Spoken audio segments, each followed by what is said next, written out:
হিমালয় থেকে ধেয়ে আসা বিধ্বংসী হরপাবানের প্রভাবে চরম বিপর্যয়ের মুখে পড়েছে নেপাল। ক্ষতিগ্রস্ত নেপালের ১৩টি জলবিদ্যুৎ প্রকল্প।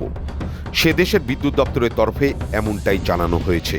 এগুলির মধ্যে রয়েছে ১৪ মেগাওয়াট বিদ্যুৎ উৎপাদনের ক্ষমতা সম্পন্ন দেবীঘাট জলবিদ্যুৎ প্রকল্প। এই বিদ্যুৎ উৎপাদন কেন্দ্র থেকে বিদ্যুৎ সরবরাহ হয় সারা ভারতে। তবে এই প্রাকৃতিক বিপর্যয়ের সরাসরি প্রভাব পড়েছে আন্তর্জাতিক বিদ্যুৎ বাণিজ্যে।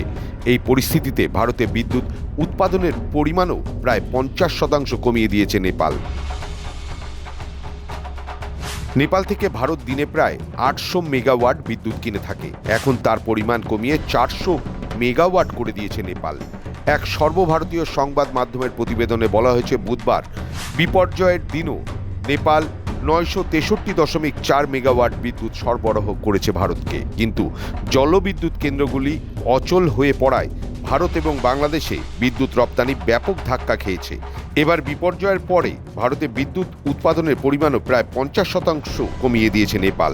হরপাবানের জেরে নেপালের যে জলবিদ্যুৎ কেন্দ্রগুলি ক্ষতিগ্রস্ত হয়েছে সেগুলি হল আপার ত্রিশুলি, রাসুয়াগড়ি, রাসুয়া ভোটেকোশি, সানচেজ খোলা, আপার মৈলুং খোলা, লাউডং খোলা, চিলিমে ত্রিশুলি হাইড্রো পাওয়ার, দেবীঘাট আপার ত্রিশুলি 3A, আপার ত্রিশুলি 3B, মিডিল ত্রিশুলি গঙ্গা। এগুলির মধ্যে চিলিমে আর ত্রিশুলি জলবিদ্যুৎ প্রকল্প থেকে বাংলাদেশে বিদ্যুৎ সরবরাহ করে থাকে নেপাল। আভ্যন্তরীণ ঘাটতি মেটাতে সে দেশেও বিদ্যুৎ রপ্তানির পরিমাণ কমিয়ে দিয়েছে নেপাল।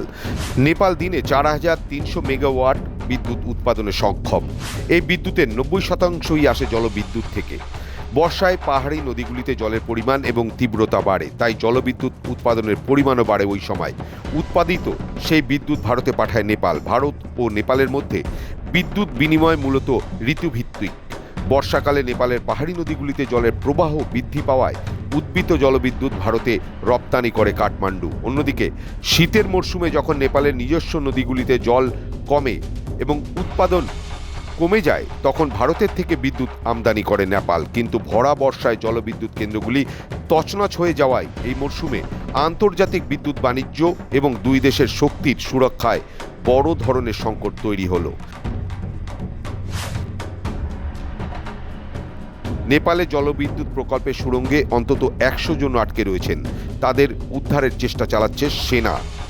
ঘটনাস্থলে একাধিক সেনাকপ্টার পাঠানো হয়েছে, কিন্তু এই উদ্ধার কাজে বেশ বেগ পেতে হচ্ছে নেপালকে। নেপালের তরফ থেকে জানানো হয়েছে, গত বুধবার হরপাবানের জেরে যে ভয়াবহ বিপর্যয় ঘটেছে তাতে সুড়ঙ্গের মুখী চিহ্নিত করা যাচ্ছে না। ঘটনাস্থলে ত্রাণও পাঠানো হয়েছে। যারা সুড়ঙ্গে আটকে রয়েছেন তাদের সঙ্গে যোগাযোগ স্থাপন করা গেলেও তাদের ত্রাণ পৌঁছে দেওয়া সম্ভব হচ্ছে না। অনেক ক্ষেত্রেই কিছুটা হলেও চেষ্টা করা হচ্ছে।